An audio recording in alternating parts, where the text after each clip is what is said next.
This is a relay project. Real Talk starts right now. Here's Ryan Jasperson.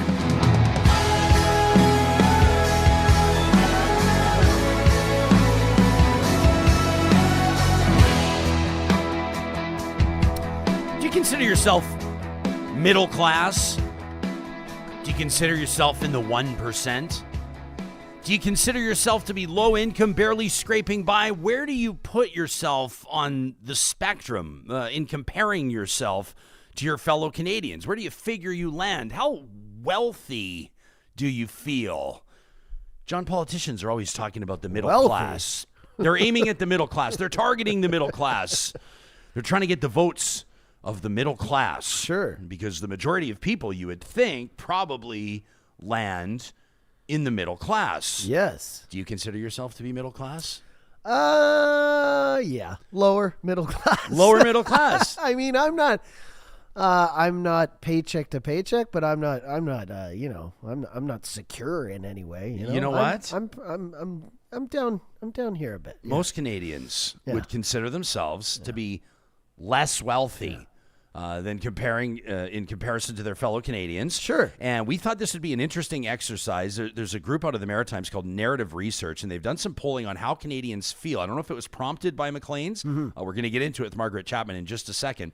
But very interesting results. What Canadians are telling pollsters about how wealthy or how less wealthy they feel in comparison to their fellow Canadians. And I love the conversation because a lot of times when politicians use that phrase almost as a throwaway, we've done work for the middle class. We're fighting for the middle class. We don't spend a lot of time going, yeah, but hang on, what is or who is the middle class? And so we're going to get into that in this episode with Margaret Chapman coming up in just a little bit. And I'll tell you, this episode, probably more than most, we'll be looking to our YouTube live chat. Those of you as well that are live tuning on the Mixler live streaming audio app presented by California Closets. We want to hear from you. Our hashtag Real Talk RJ as well. You don't have to tell us what you make. You don't have to tell us what your savings account looks like. I mean, feel free if you'd like to. We don't mind those spicy details from time to time. We're going to show our bank accounts today. We're going to screen grab our online banking. I mean, if you've got $6 schmil in the bank, we want to know about it. Tell us a story on what you're going to do with it or how you got there.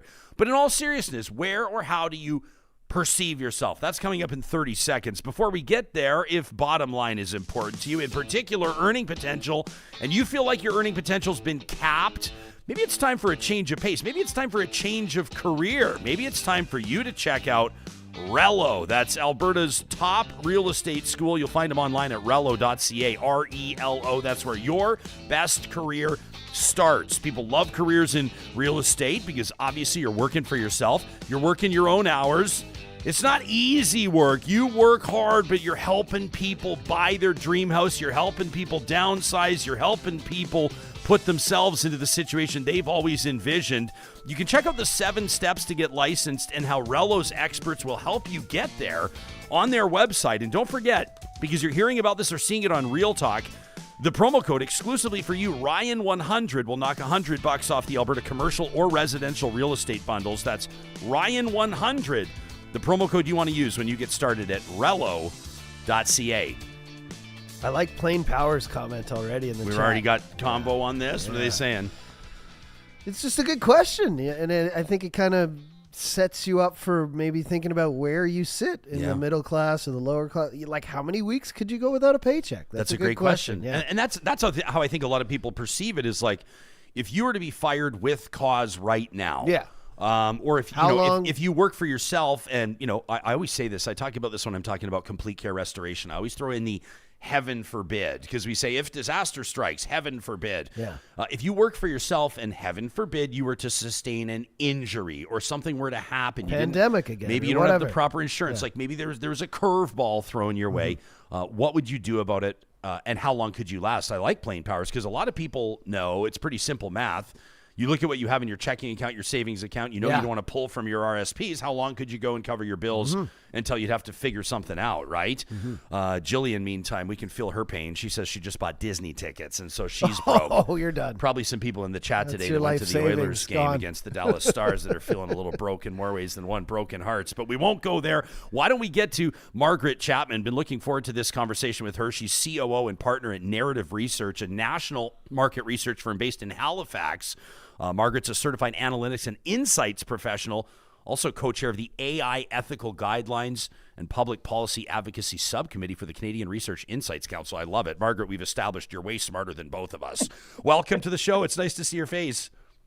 Thanks for having me. So, like, to cut to the chase, Canadians, the majority of them, don't necessarily think that they're poor or just scraping by, but people tend to figure that they're less wealthy than their fellow Canadians. Is this just part of our mindset? How did you get into this?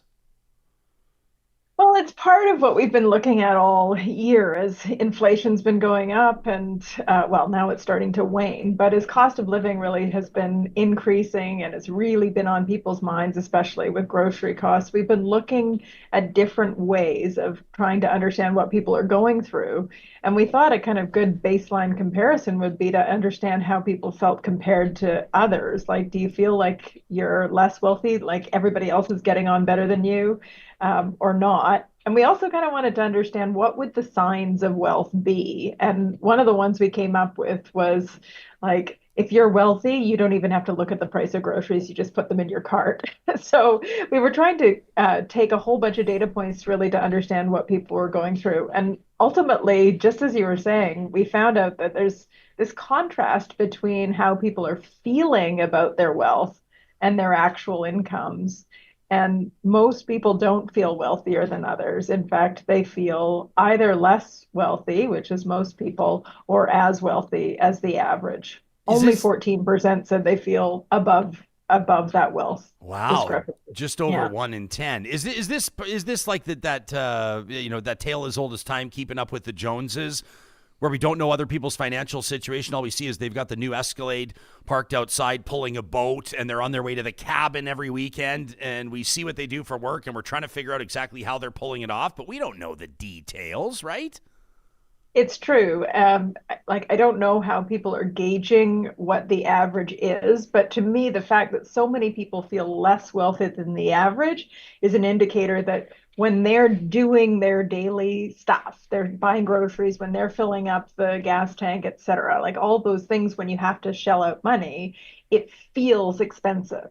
And I think that's what we really found is most people are feeling like life is more expensive. So inevitably, other people must be having it easier than me. So that's why I think so few people said, yeah, I'm doing better than most. Yeah. Only 14%. And that can't be, right? I'm not a mathematician, but you do the math. And of course, there has to be half of the people have to be above the median income, which in Canada is $84,000 for a household, and half have to be below that. But that's not how people feel. So 84 across the country. What do those numbers do if we start looking at regional data? I mean, are people wealthier in Alberta, BC, and Ontario, or are people wealthier on the prairies where cost of living is a little bit less? How does it all play out? Yeah, those numbers are from Statistics Canada from the last census, and of course it varies. In bigger cities where there might be higher incomes, there's of course higher incomes, and in lower income areas tend to be more rural, smaller town, that sort of thing. But you look across the board at the population, and that's the median. And our study of over 1,200 people also looked at people across income brackets. And so we looked at the results as well by income. And one of the funny things that we found is that a third of people who have a household income above $100,000 feel less wealthy than the average. So it's not true, because anybody with a household income over $100,000 in Canada is above the national median, but it's not how they feel. So it says to me, life is expensive and people feel like it's getting more expensive. Yeah, and you and I aren't going to put anything profound in front of this audience by pointing out that the cost of borrowing is up, the cost of groceries is up, the cost of fuel is up, the cost of utilities is up, the cost of everything is up. And so the average person, even if you've got a $100,000 annual income or your household income over $100,000, if your monthly costs are up $400 to $1,500 a month or more, then obviously you're feeling tapped. And oftentimes it's hard for us as human beings to see outside of our own orbit or our own reality as well, right? We only know what we're experiencing, what we're feeling right now. Do we know how these numbers have changed or evolved over the last, I mean, we always say pre and post pandemic, but let's say over a 3 or a 5 year window? The first time our company has asked this specific question, but as you say, there's been lots of data kind of looking at the middle class and looking at this issue. So 2017, I think a McLean's poll found that 70% of the population classified themselves as middle class. So I would see our results very much in line with that. And, you know, there hasn't been a huge change despite all of the things that have happened since the pandemic and the, you know, huge changes in cost of living. So yeah, there's a lot of other kind of factors that we took a look at. We know from previous research that a lot of people, the majority of people, are really concerned about being able to afford healthy food, being able to afford heating costs, being able to afford rent or mortgage payments, and even prescription medications. So all of those kinds of things that you have to do on a regular basis are causing people concern. And it seems to be impervious to income. And that's the interesting thing, I think, is because people maybe with higher income started borrowing more when money was basically free to borrow. And now that it's not so free and we're seeing interest rates much higher, it feels more expensive. So even if you have a higher income, life feels tough. Yeah, it's all about how we feel. It's all about our perception, right? I was talking to a buddy this weekend who's a realtor, and he was talking about how it's great. The market's picking up again. The market's super hot. He says it's so much better than it was a year ago. And we started talking about the factors. And I said, yeah, but I said, aren't we talking now about 25, 30-year amortization again? He goes, they're talking about 40-year amortization. And I'm sitting there going, like, on one hand, I guess it's great if it lets, especially in particular, if it opens the door for first-time home buyers to get in the game. But also, like most people know, with 40-year amortization, you're basically buying the house like 2 or 3 times, right? Like the cost of borrowing, our understanding of what makes us wealthy or what makes us feel wealthy, or conversely, what makes us feel less wealthy, a lot of times it's not the tail of the tape. It's not the bottom line, right? It's not the assets and expenditures. And it's interesting how your study gets into this. Yeah, and like on that front, I think people are finding life expensive and know that things like buying a house may be even out of reach for young people. So when we looked at our results by age, young people are the ones who are much more likely to say that they're eating out regularly, that they're buying luxury goods when they want to, they're taking vacations. So they're buying things or spending their money on things that it's kind of living for today. They're much less likely to say that they're buying their home or they're owning their own home now. So to me, that says, like, that seems so far off, so impossible. Like, I don't want to take out a 40-year mortgage. I'm just going to go on a vacation. I'm going to enjoy myself, eat out, that sort of thing. Yeah, I want to. I'll let people know. We'll put this. We'll put the findings of your research, very nicely laid out in the show notes on the podcast on YouTube. People can check it out themselves at narrativeresearch.ca. You cite that McLean's report from 2017, so admittedly 7 years ago, but about 70%, approximately 70% of Canadians believed themselves to be middle class.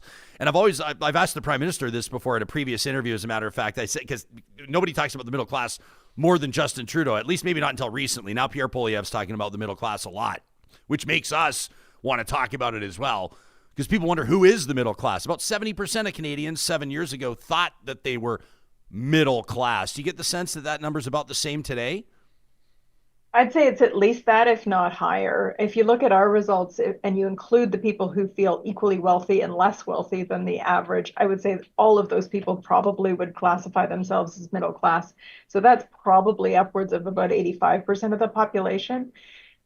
I think there's an element of psychology going on here too, because if you ask someone, do you feel how do you feel compared to the average? Nobody really wants to say, I'm poor.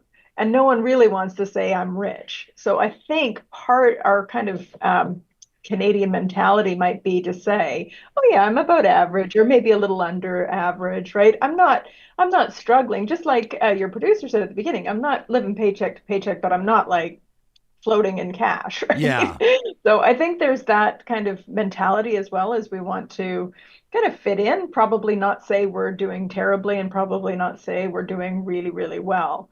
But I think there's a lot of evidence to show that life is expensive, particularly on the food, heating, rent and mortgage, prescription medication, energy. All those things are costing people. And whether you have a high income or a low income, it actually feels worse than it was just even a year ago. Yeah, pretty interesting. Your findings show that the Canadians that you talk to don't necessarily perceive like owning a home or owning a car to be indicators of wealth. It's other things. It's kind of other factors. It's things that are almost more one-offs, experiences, discretionary purchases, things like that. Yeah, for sure. And I mean, part of the luxury of having a research company is we can come up with the questions. And we were kind of brainstorming what would make you feel wealthy in our office. And I was like, man, if I was wealthy, I would just like buy whatever food I wanted. I wouldn't even look at the prices. But 92% of people told us that they, when they go to the grocery store, they look at the product's price before they stick it in the cart. And to me, that's another kind of like price watching indicator that people aren't feeling like, oh yeah, I really want to buy that. I don't care what it costs. So in other words, if somebody, like you're saying 92%, so even folks that know that they're wealthy or wealthier than the average Canadian, even people that are flush are still checking prices at the grocery store, even if, quite frankly, it makes no difference. They could afford the mustard, whether it was $6 or $9. You can see it right there. 89% of people who categorize themselves as wealthier than the average say they look at the price of the products before they add them to their cart. So it matters to them. There's some obvious stuff in here as well. Of course, people who say they're wealthier are more likely to own their car, own their home, to travel on vacations, to max out their investments, not have debt, that sort of thing. But it doesn't necessarily track. There's still a lot of people who feel wealthier who don't do those things. So it's, again, just one of these pieces or data points that tells us that everybody's feeling it right now. Another study we did just recently told us that a lot of people are having to delay or change their retirement plans because of the economic situation. This was just from March this year. And that tells us as well that not only are people feeling it now, but we're probably going to run into some big problems in the future as people scale back their investment in their RSPs, don't plan as much for the future, and just live for today. Yeah, I mean, people are talking about 67, the new 65. I think that number's probably bumping up even more. Are you a price checker? Like if you're picking up groceries, like that's something that would you if you like, are you an evangelist of a certain type of toothpaste, as an example? Do you use a certain type of toothpaste? Actually, just recently I went to like the best toothpaste possible just because my dentist, we had these dentist checkups, and me, after not going for a while. Is it more expensive? But it is, yeah. But me and my partner, we are price shoppers nowadays because everything, like some things you look at and you're like, why is this used to be $4, now it's $12, right? Yeah. So, Margaret, have you had like can you think of an instance at a grocery store or somewhere else where you went outside of your typical buying routine? Like, are we describing you in this interview as well? Does this mirror or indicate some of your behavior? I think we're mirroring everyone. I think everyone is actually looking at coupons now, looking for the best deal, maybe not buying as much or like stocking up like they might have used to, or stocking up when there are sales. Yes. I think people are just much more conscious about all of that stuff. And but I do that for sure. Yeah, that's a big thing. Like we used to have backups of everything, paper towels for like 4 weeks, or maple syrup, 2 things of ketchup. Now it's like we have what we have for the next few weeks, and that's it, right? There's no backup to it. Yeah. One of our dogs was, we know we love our dogs. We love our dogs more than we love ourselves. The vet recommended that we put him on chicken breast. I needed high protein, low fat. And after about 6 weeks, I was like, I love you, buddy, but that's about enough of that because you're eating cost-wise more than anybody else in the household. That was a pure cost decision. You do anything you can for the health of your loved ones, four-legged or human. But that was one for us in our family where I was like, I just can't keep swinging this like with everything else. I know I'm not alone. I was bitching about this on the show a while ago. I mean, in good fun. I know everybody's going through it. I'm not alone or unique, but our mortgage renewal, Margaret, came up like, I don't know, 12, 18 months ago, like the worst possible time. And you take a look at the difference to the bottom line, and it's like we as a family had to have conversations. We kind of had to figure that out. I mean, ultimately, at the end of the day, so you've got this research. Again, people can check it out online at narrativeresearch.ca. What's your takeaway from this? Like, if you had to sum this up in one sentence, what did you learn or take away from this exercise with your team at Narrative?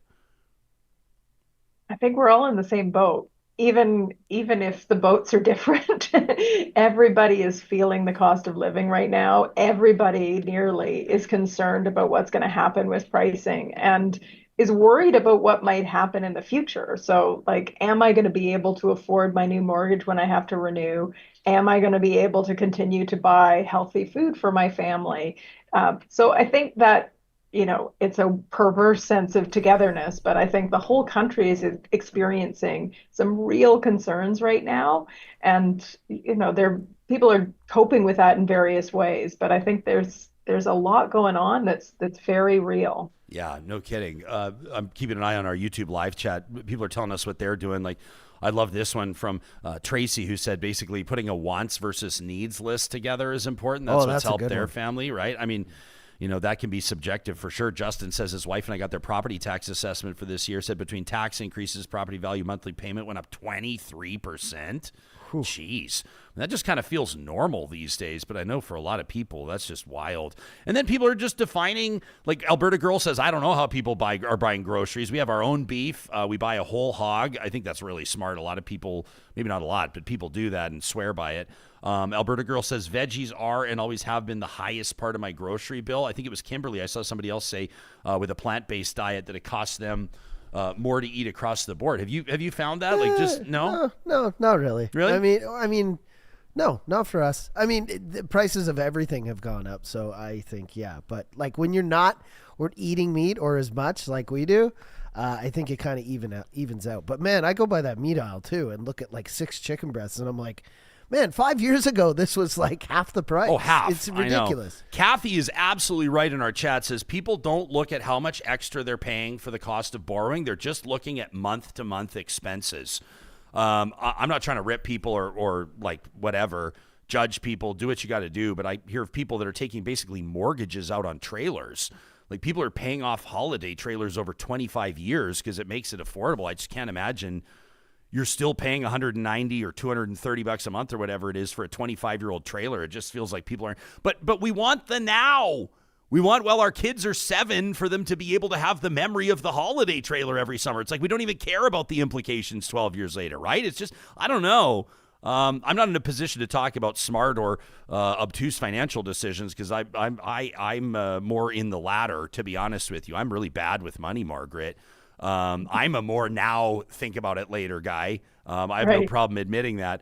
I don't know. Maybe we need more financial literacy in high school. Maybe we need to talk about this more in junior high. Maybe we need to learn about credit cards in grade 12 how about on top of some of the other stuff?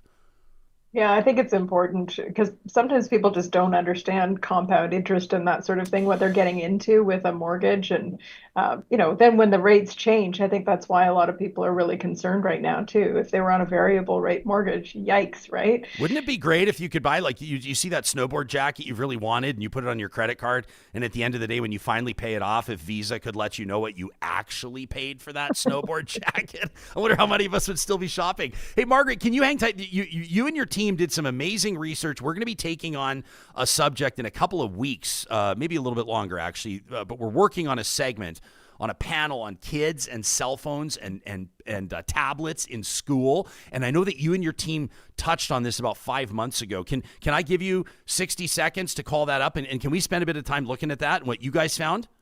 Of course. Yeah. In January, I think it was right after there was a decision in Ontario to ban cell phones in public classrooms.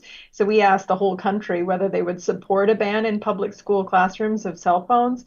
And 80% of people said they would support either completely or somewhat. They would support that kind of ban. And when we asked them why, they said It's to remove distractions from the learning environment. They want to encourage students to focus on their studies. And they also said that there might be a reduction in cyberbullying incidents, or it would reduce cheating. But basically, people were calling for more real interactions between people and less, being stuck to your phone. So I think if any government was considering a ban, there would be a lot of support from the people. Yeah, I think that, like, at first glance, people can get behind it. I'm not sure if maybe it cuts back on cyberbullying. I find that bullies are going to bully. Bullies are going to find a way to bully. I'm not the expert. The cheating thing is interesting, although, I mean, what's wrong with just the old school looking over the shoulder of the person in front of you? Kids or students are still going to find a way to do that. What about on the flip side, though, where we say, well, we don't want to be Luddites. We recognize that adults use tech. We use tech all the time. I'd be lost without my phone. We're doing searches every time. I mean, this show live streams. Everybody knows that. We're fact-checking, looking stuff up on the fly. Why wouldn't we be teaching students to do that same thing? How do you reconcile that on the flip side? What did Canadians tell you? Yeah. So the 15% of people who said they oppose any kind of ban said exactly that sort of thing. There's real educational benefits to incorporating tech and understanding how to have some self-discipline over the use of technology. So there was a recognition that maybe it's important, and we actually teach kids how to put the phone down and not be distracted by it. So, yeah, of course, there's two sides to every story. And interestingly, when you look at these results by age, young people are much, much less likely to support any kind of ban, where the older you get, especially boomers, are the most likely to say they would support a ban. But Gen X is right up there at 81%. Yeah, what's your personal take on it? What's your personal opinion? I can see both sides. I can see that it's important to learn how to deal with your device and not be glued to it. And you can't, a ban sometimes promotes, you ban alcohol and it goes underground, right? So I can see banning cell phones might make it more alluring. But I also think, we got to make it fair, and at least for some part of the school day, I think I would support some kind of a ban just to make it fair to everyone, in terms of information access and reducing distractions. So you're COO, you're an executive of a national company, international company maybe. How do you describe it? International? We work internationally. You're a senior executive at an international firm. I'm just curious to know, this is a personal question.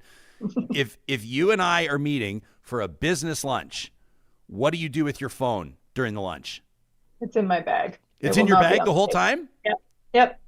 Wow. Okay. I like it. Hey, Margaret, it's always so good to talk to you. Thank you for making time for us today.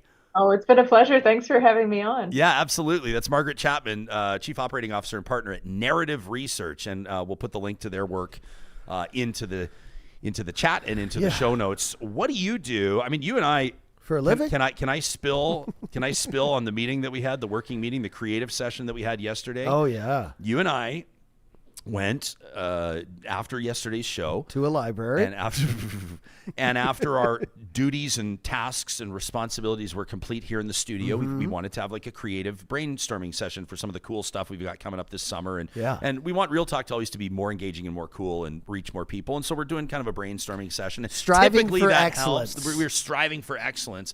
And that helps when you can sometimes do that with your wheels greased, and the weather was beautiful, so we grabbed a couple of cold pints and we sat there. But what did you and I do? The minute we sat down at the table, neither of us mentioned it, neither of us talked about it, but we both we went on our phones. You and I did. We had to take care of a couple of things. We did, yeah. I had to coordinate something. You were coordinating something. It was both business related. Yeah. We communicated that to each other. Yeah. But we sat in silence for like the first 5 minutes. Yeah, for a good 8 minutes. We didn't gaze into each other's eyes at all. There was no awareness of those that were around us. We were both burning into the lenses of our phones for 5, 6, 7, 8 minutes, getting that work done. But after, I was like, I wonder if that, I mean, we were colleagues, we were doing work, but I was like, I wonder if that was like a weird look, because it was a social setting. Yeah. And if you look around you these days in restaurants, like there's people that are out Friday night on dates. Yeah. That are like either both of them on their phone, one of them on their phone and the other patiently waiting or sitting there eating or feeling ostracized or ignored. I don't know. The phone thing to me is not just kids in classrooms. No. And I think it's the connection to the relationship you're talking about. Like with us, I know if you go on your phone and I'm talking to you and you don't answer, it's something important, right? You're not just like scrolling Instagram. So, but with my partner, when we go out, that's a big thing for her. Like if we go sit down for a meal and I pick up my phone, I get the gripes from her for sure. It's like, people want to know that they're the top priority. And that's why I asked Margaret, like if she and I are, because Margaret and I don't know each other very well personally. Mm-hmm. So if we're out for like a business lunch, I think there's different things that people do. Like she leaves hers in her bag. Yeah. I respect that. I think that's the right call.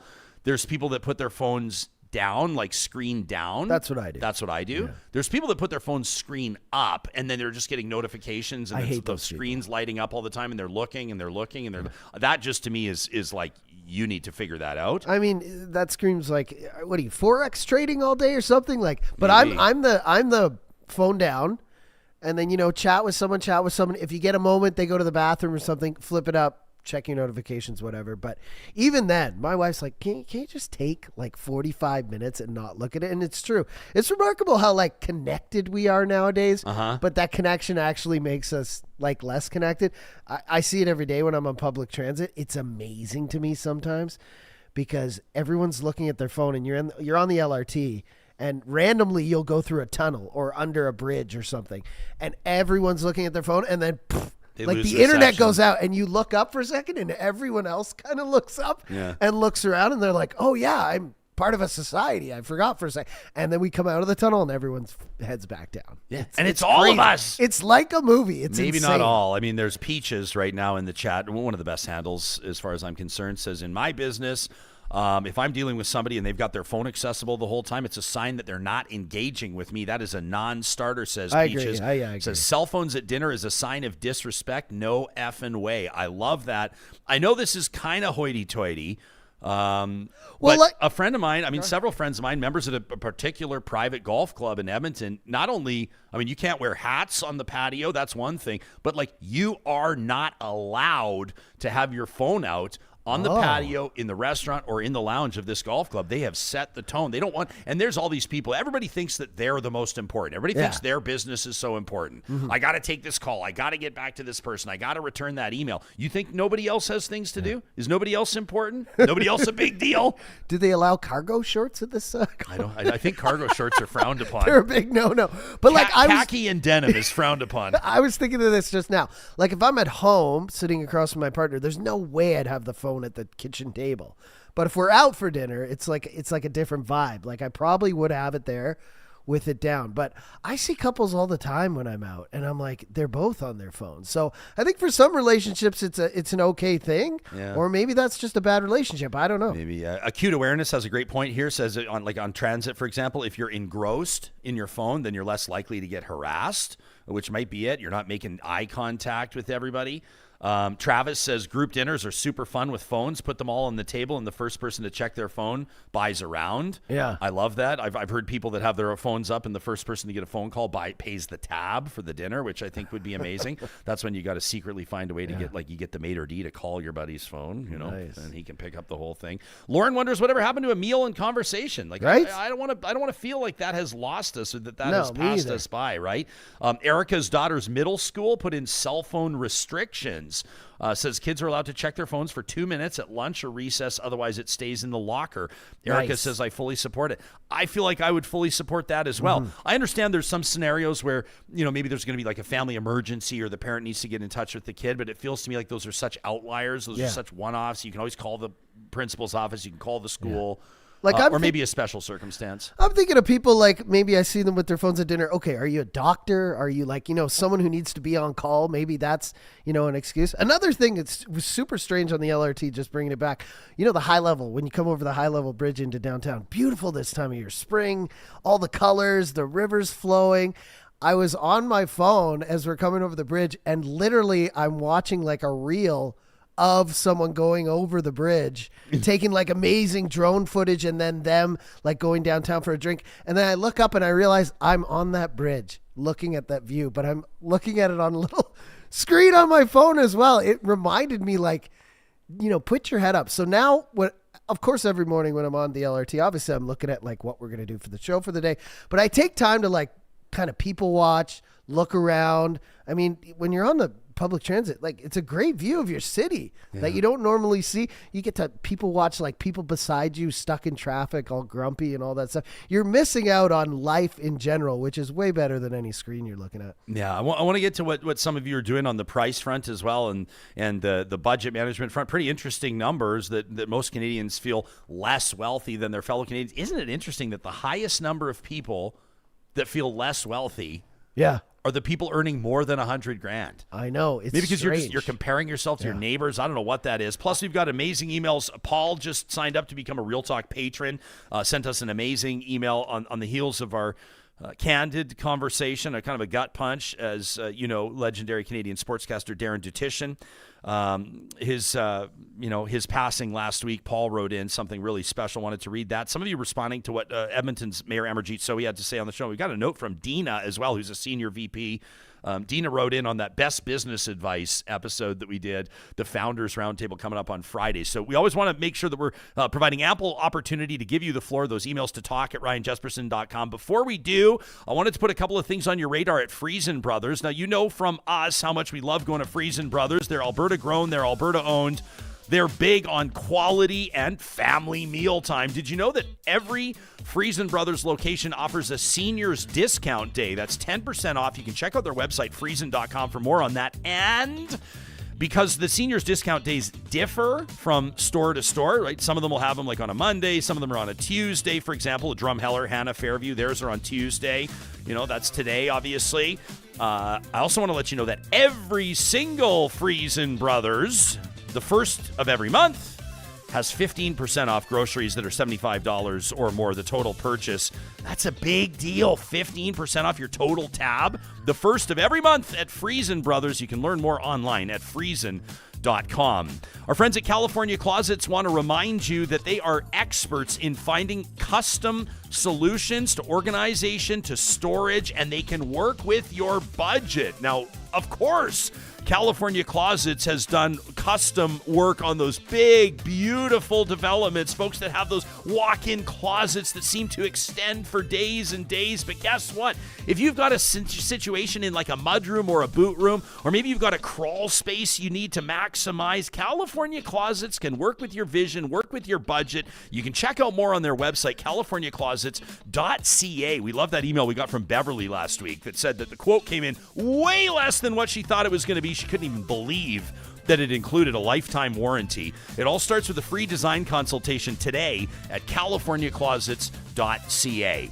Kubi Renewable Energy is hiring right now, and so if you're an apprentice or if you've got your ticket, if you're an electrician, if you have experience in installing solar or you'd like to get into that game, if you're a pro in HR, office management, and especially if you're an expert in sales, check out their website, kubienergy.ca. The careers link in particular is where I want to point you. If you're already living in Kamloops, Lethbridge, Calgary, or Edmonton, Kubi's ready for you.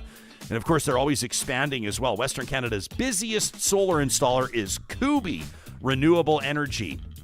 We're talking a lot about carbon footprint. We're talking a lot about emissions these days, and that's because global energy demands are changing. Pathways Alliance is the 6th biggest producers in Alberta's oil sands, working with the provincial and federal governments on a path to reach net zero emissions from operations. It's a carbon capture and storage plan that they're looking to put in place. You can learn the details on exactly how Alberta is working to provide the world with ethically and responsibly produced oil. But they need to collaborate to make that happen. You can learn about that net zero initiative at pathwaysalliance.ca.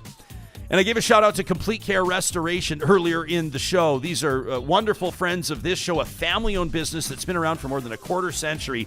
And they handle some tough scenarios, some real tough situations. Wildfire has ripped through a community, or a business has flooded with sometimes the contents completely lost. Maybe it's an asbestos or mold situation. Maybe it's trauma cleanup. Complete Care Restoration restores property and rebuilds peace of mind. They treat every project like it's their own. We've seen them in action. We hired them to build our studio, and you can contact them today. They're ready to respond 24/7 via their website, completecarerestoration.ca. Yeah, I often go for the French's mustard instead of the Grey Poupon these days, Ryan. You're just a man of the people. A man of the people.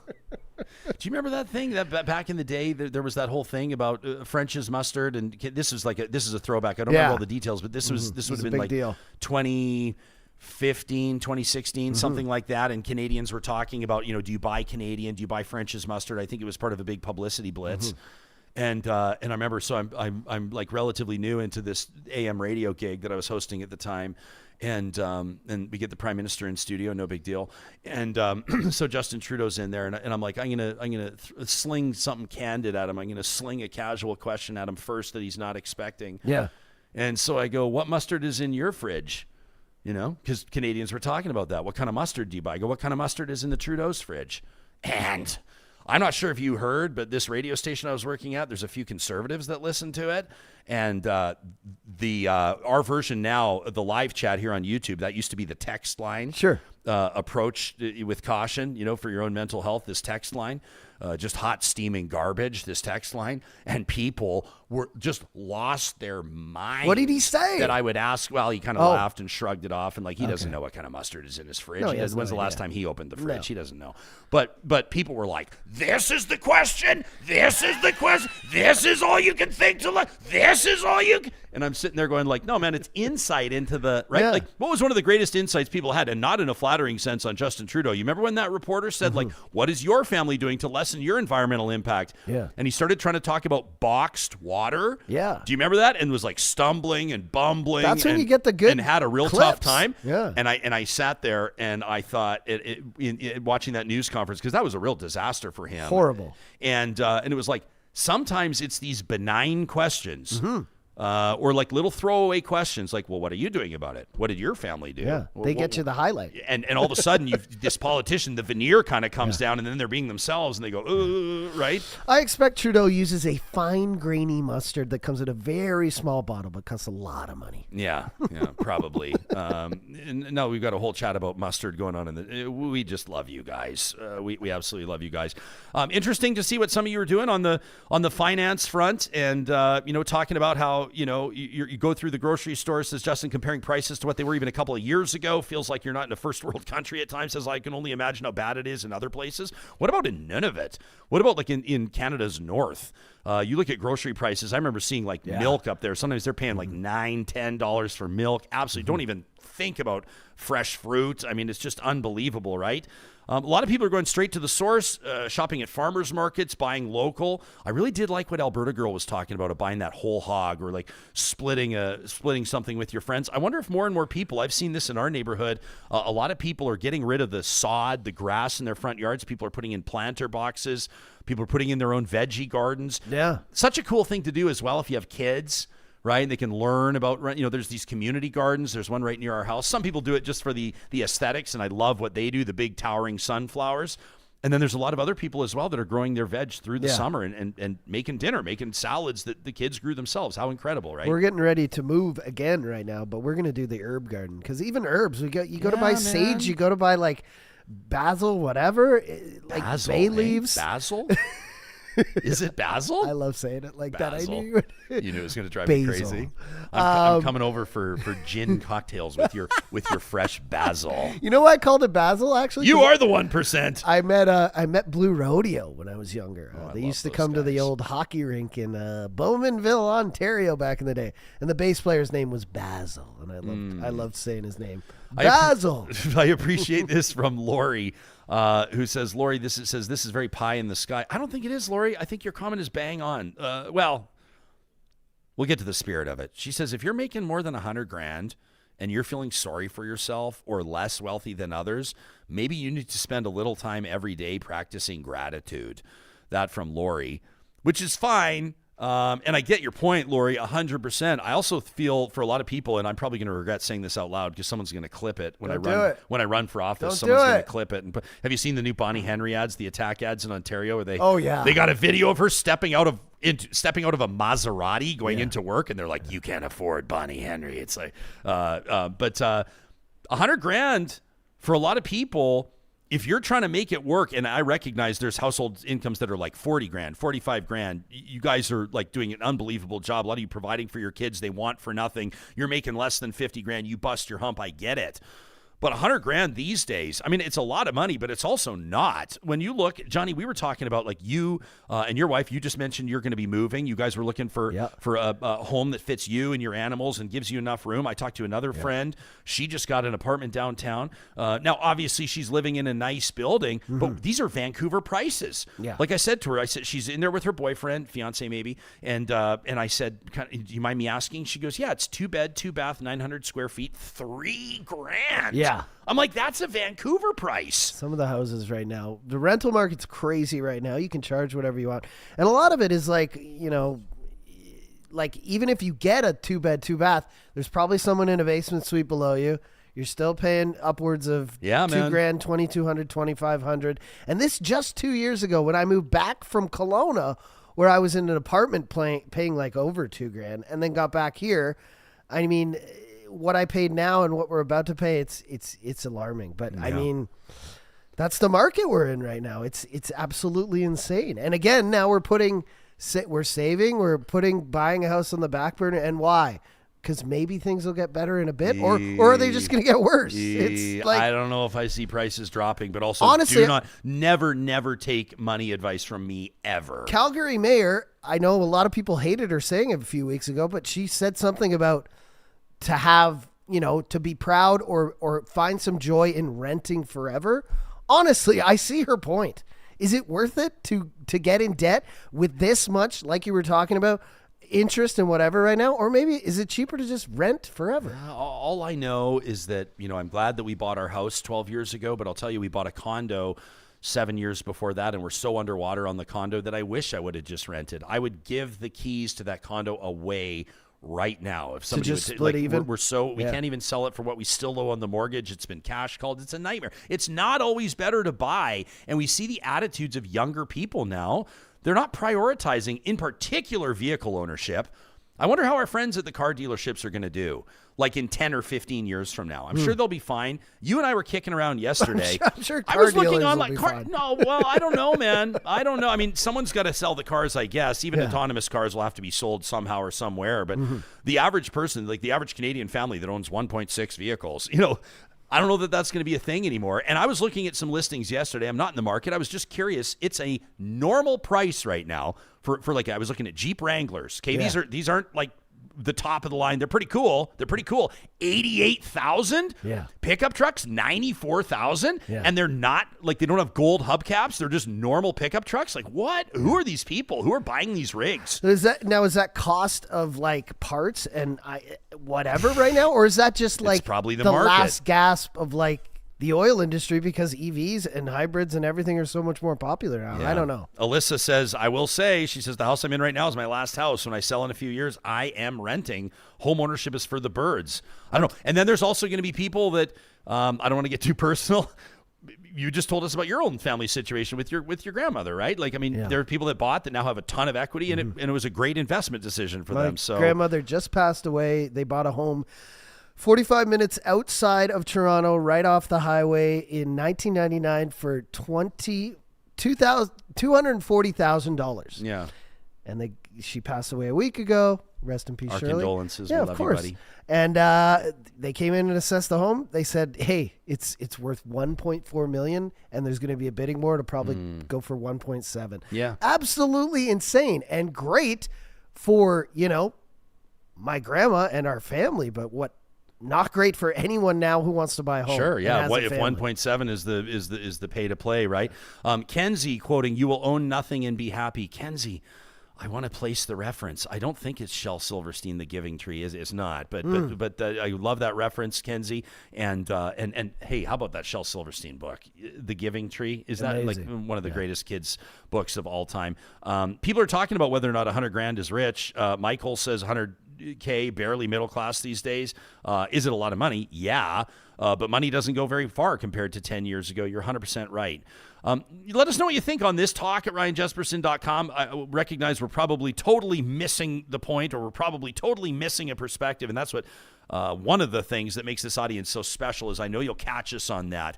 If there's something that we're missing in this conversation, send us a note to talk@ryanjesperson.com. It was so wonderful to hear from Paul, who just signed up to support Real Talk on Patreon. Boy, do we ever appreciate our Real Talk patrons. You can go to our website, ryanjesperson.com, click on the connect link to learn more about that. There's some exclusive perks and benefits and behind-the-scenes videos. We're shooting one this week. But Paul wanted to talk about our conversation. It was an impromptu one, Johnny. This was back on May 16th. I didn't even know until our live chat let me know that one of my all-time favorite broadcasters, one of Canada's all-time greats, Darren Dutchyshen, had passed away from cancer. And I want to get to Paul's note on this, but first, why don't we revisit that episode? This is Real Talk on May 16th. I know so many of you are walking miles in these same shoes. I know some of you are fighting cancer right now. This is personal for you. And so for me, I like the word battle because my friend, she is battling every single day, and she will not cede an inch if she doesn't have to. She's fighting. She's doing every single thing she can. But Egg, what I love about your comment and what I relate to and what I agree with, Johnny, I've never appreciated when somebody says, you know, whether it's an obituary or condolence, when someone says they lost their battle to cancer. And maybe that's what Egg's getting at. I never have liked the phrasing or the wording of they've lost it. They lost their fight. They lost their battle. These are people that fought to the very end under unimaginable pain, unimaginable circumstance, cancer taking a toll like almost no other disease, although we don't need to compare. You want to get started on ALS or something like that, MS. I mean, they're all brutal. But like, I've never liked the phrase losing the battle, but I sure like the active verb battling. That was after, Egg had written in and basically said they didn't love the phrasing of battling cancer or losing the battle in particular. I don't love that either. So Paul writes in, our new patron. He says, I've been catching up with shows I've missed through the May long weekend. Your episode May 16th about cancer and the use of language prompted me to write. Paul has a praise report for us. He says, I have survived so far colon cancer 8 years post-surgery. Attaboy Paul. Says, I have loved ones who didn't. Our condolences. He says, I agree with you that the lost the battle phrase is well-meaning, but unfortunately suggests weakness on the person who died. He says, I'm no hero to survive. I had a great GI specialist. I had an amazing surgeon. I know people who suffered vastly more than I did and who passed away. Your advice about getting early diagnosis and treatment is great, but sadly, Jespo, not always possible as some cancers present symptoms late. You're absolutely right, Paul. He says, I've become a patron today, a long overdue step because of that recent show on the importance of good journalism. Keep it up. Don't let the bastards get you down. That from Paul. Sure appreciate that. I know that talk about cancer landed with a lot of people because it's something, unfortunately, that everybody can relate to. Everybody knows somebody that's fighting or has fought. Oh, yeah. And we sure appreciate when you share with us, and Paul in particular. We also got some interesting responses from our conversation. This was our May 17th show. This was Friday, May 17th. We had an opportunity on the heels of Edmonton's mayor, and I don't care where you are in Canada, interesting perspective from Edmonton's mayor, in particular on what's happening, the dynamic between Danielle Smith's provincial government and the cities and the municipalities. And so he had just delivered his State of the City address in front of about 1,100 people, presented by the Edmonton Chamber of Commerce at the big convention center here in our hometown. So we had the CEO of the Edmonton Chamber. He's the former Minister of Municipal Affairs, Doug Griffiths. So isn't that an interesting perspective? And Mayor Sohi. And he was talking about Danielle Smith and the UCP's recent legislation and the tough spot that it's put cities in. Bill 18, Ryan, is a very damaging piece of legislation. It will stifle economic growth in our city. It will delay infrastructure projects that are so essential for the movement of goods, services, and people. It will create so much red tape. I was a federal minister dealing with the province of Quebec, right, and can tell you the projects delayed in the province cost tons of more money if there was a better way of working and streamlining some of those processes. If government of Alberta wants to have the same arrangement with federal government that province of Quebec have, I think that's going to hurt our economy. That was Edmonton Mayor Amarjeet Sohi on our May 17th episode. You can find that in our archives on YouTube or the podcast. Got an awesome message from Merger, who says, Rye, I listened to the pod the other day while walking my dog. Thanks to everybody who's doing that. Says, I couldn't help but agree with what Mayor Sohi was saying about property tax increases and the lack of foresight amongst elected municipal officials. Merger says, I work for a medium-sized city in the province of Alberta. We're currently struggling with services, infrastructure, and budget deficits. That is a common refrain, isn't it? Says our terrible city council. Merger doesn't share what city it is, unfortunately. I'd love to see if that hand grenade went off. But says our terrible city council has all ran campaigns based on 0% tax increases for years and years, knowing that they'll get reelected. But they've continually kicked the can down the road, and I'm certain that we're going to be facing a 9 or 10% tax increase in the near future as well. And when we do, because it will happen, people will all be up in arms, but they don't understand why. It's simple math. If you don't keep up with inflation, you fall behind. Every year, you don't add a little bit of a tax increase, you fall behind further. And these politicians run for positions with self-serving interests in mind. They don't think of the implications of not increasing taxes and what happens when they don't. In classic Alberta fashion, they'll run on 0% tax increases, and in classic Alberta fashion, they will get reelected. It's a joke that these people are running and managing expenditures in communities in Alberta and that they are getting reelected. I don't know about other municipalities, but I definitely know our mayor suckles. Oh, geez. There's those words, right? I definitely know our mayor suckles at the teat of Danielle Smith. Jeez. Sorry, Premier. Can you guess where I live yet? Wonders Merger. I mean, I've narrowed it down to 30 municipalities. The provincial government dumping more responsibility on municipalities doesn't help either. They make municipalities the brunt of terrible fiscal management, and the trickle down is unfortunately not in the best interest of people who live here. How long is it going to take folks to wake up, give their heads a shake, and realize that we can't go on dumping more responsibility on municipalities and re-electing these clowns provincially and municipally? Thanks for what you do. Thanks for Real Talk listening to the people. That from Merger. I love that. And here's one. I'm just going to move on from that one. This one from a city councillor, an elected councillor. I don't think mine's me using her name. Councillor Wendy Hall. A shout out to the town council in beautiful Jasper, Alberta. And Councillor Hall wrote in to say, I honestly listened to your Friday podcast probably 10 times over the weekend with Mayor Sohi and Griffiths. She's talking about the May 17th episode. She says, I wrote down so much of what the mayor said. Raising taxes is never easy, but the way that municipal taxes are structured, because taxes don't grow as the economy grows, every year we have to adjust taxes. Councillor Hall says, Council has to recognize and reckon with some of the decisions that were made in the past in keeping taxes artificially low. Property tax growth was not kept up. It hasn't kept up with tourism growth in Jasper, inflation, and the state of our infrastructure, let alone putting money into reserves. Add to that the reduction from the province, downloading costs, the rise in cost of living. I don't know, I feel like I get anxiety just listing these off because they're all true. Councillor Hall says the municipality is not immune to rising costs, utilities, the collective agreement with unions. Plus, she says we want to provide living wages for our staff. That's important to us. And we want to talk about our tourism economy. And we need recognition from the province that we have a unique set of needs. We face different challenges than many other municipalities in Alberta, 100%. She says a high level of tax increase that nobody's happy with, sure, but to invest in quality public services, to take care for the most vulnerable, to continue to be a legacy destination for the 2.5 times more tourists the province wants to attract over the next 6 years by 2030. She says, also, I've met Doug Griffiths before, and he was very businessy and conservative-y. And I was surprised when he wondered aloud how many social workers the city had and what they actually do. We had good feedback on Doug Griffiths' appearance on that show as well. A lot of you talking about the legacy of the progressive conservative government that he served for many, many years. So we appreciate that from Councillor Hall in Jasper and from Merger from an unknown Alberta municipality. We also had a lot of fun just this past Friday. On our roundtable presented by our friends at Edmonton Unlimited. This was our May 24th episode where we brought in 3 founders of businesses. The oldest business represented at the table was 2 years old. Okay, so, I asked them, I said, when are you out of startup phase? And they basically were like, until we sell. So they're still all startups, founders of startups. We're a startup.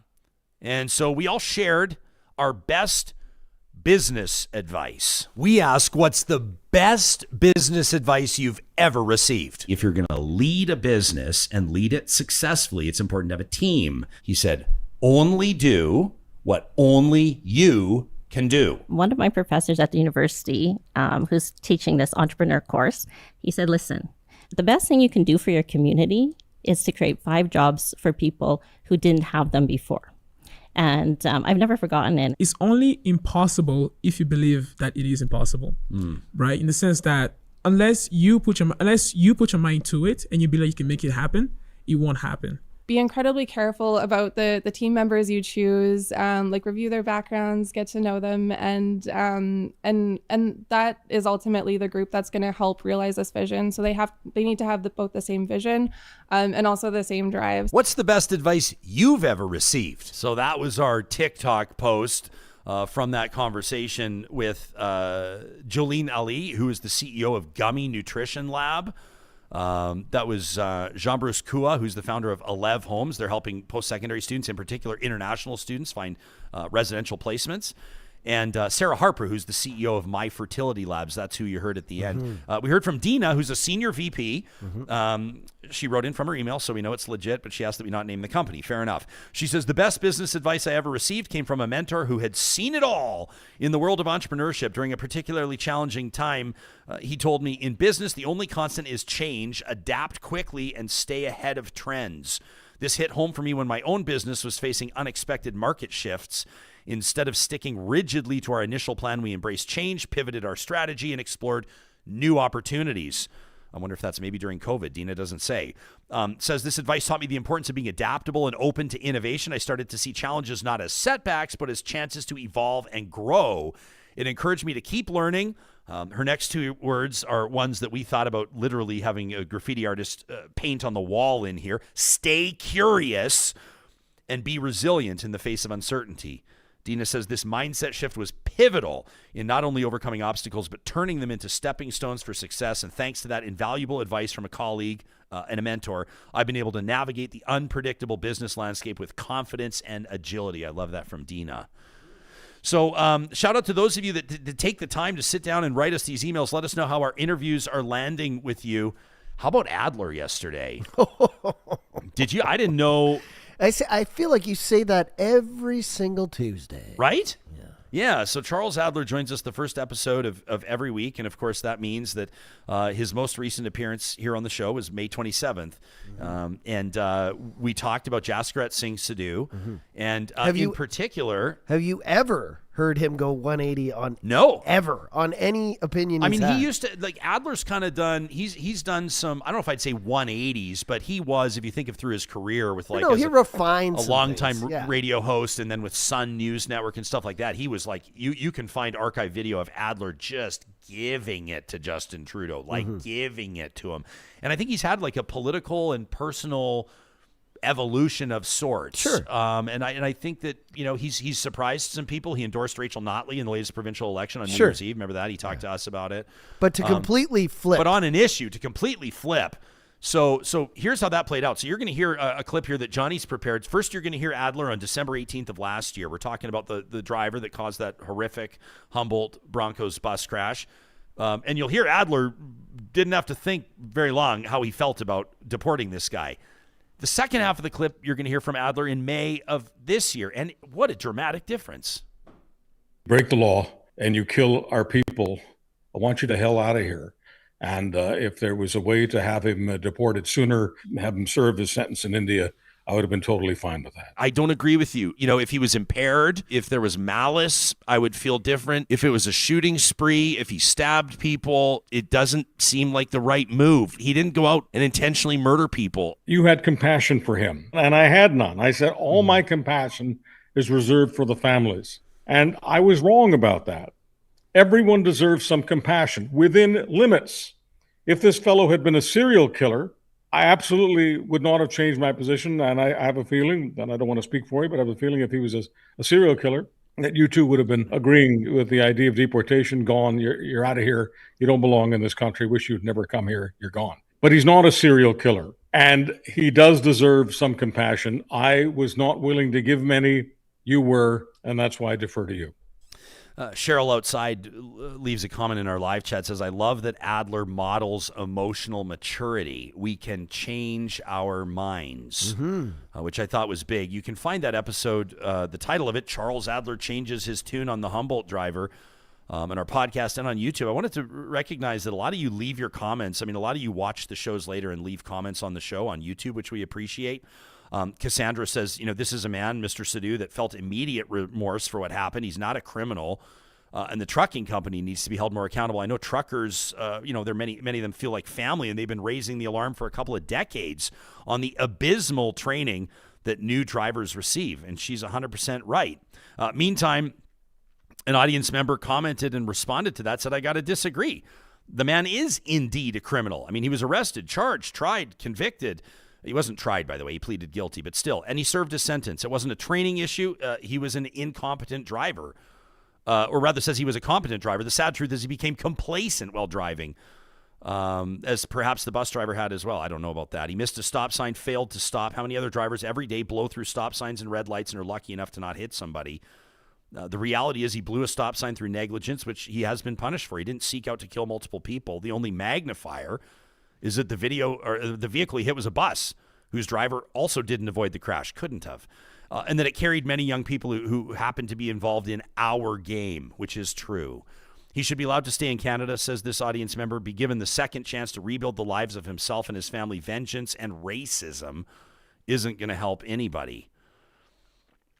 Jane says it took a big move for Adler to do that, especially considering his audience. Good on him. And this one from Pin Chaser, who says, regarding Mr. Sidhu, the driver, I'm still having trouble processing the decision to deport him. It hits me personally, says Pin Chaser, as I sit here, a former resident of Lethbridge, a former student of Toby Boulay. I mean, of course, Logan Boulay passed away in that crash. Toby's been a mentor for all of us who had been in his class, so much so that we even had him return to our school for our graduation in 1996. I still look up to him to this very day. I do understand the sentiment of moving forward. And they have every right to express their opinions, especially with the loss of Logan. I did make the trip back home to be with the Boulets for Logan's celebration of life, says Pin Chaser. I can't really offer an opinion on how I feel about a deportation order. Unfortunately, the law does make it a foregone conclusion. That from Pin Chaser. Brenda says this poor man has honestly been through so much. I also know, and I feel for all families that have lost so much. One thing I know is I would hope that this man could move forward. Forgiveness, says Brenda, is so very hard. However, he will likely never forgive himself, so why make him suffer more? We should allow him to stay in Canada. DT says, I love Charles Adler. He's a Reagan conservative, and I always appreciate his honesty and directness. Another says, another flip on Adler. What a spineless guy. Others say Adler's so self-righteous, it's sickening. So not everybody agrees with him. Not everybody respects that 180. But, Johnny, I'll tell you, I sure did. I think it takes courage, especially to stare into a camera, be on a talk show, and to say to people, I got it wrong. I've thought about it, and here's what I believe to be correct. Here's what I believe to be right. And to do it the whole time while drinking 2 liters of chocolate milk. Jeez, man. Fucking chocolate milk. I'm going to start fining you and Adler anytime anybody mentions chocolate milk without us getting paid on this show. It's not a brand. Milk is not a brand? Okay, I'm just chocolate. Milk spends more on advertising than I think anybody else in Canada right now, and we want some of that cheddar. Oat milk. You see what Chocolate I did there? Oat You see milk. what I did there? You see what I did? You can, of course, leave a comment anytime. We appreciate those of you that engage with the show, that let us know what you think of what you've heard, and more so even what you'd like to hear on the show. We've got lots coming up as we move on through this week, and as we wrap today, I want to let you know that coming up on Thursday, that's the 30th of May, conservative radio host Andrew Lawton, actually a former colleague of mine, he's got a new biography out. He's written a book on Pierre Polyev. We're going to pick his brain on that. I think it's going to be interesting. Coming up on tomorrow's show, that's the 29th of May, Brendan Frank joins us. Does Canada need to go nuclear? Like literally, for the environment? We haven't talked about it enough on the show. Natural gas, hydrogen, and everything else. We're going nuclear on the 29th.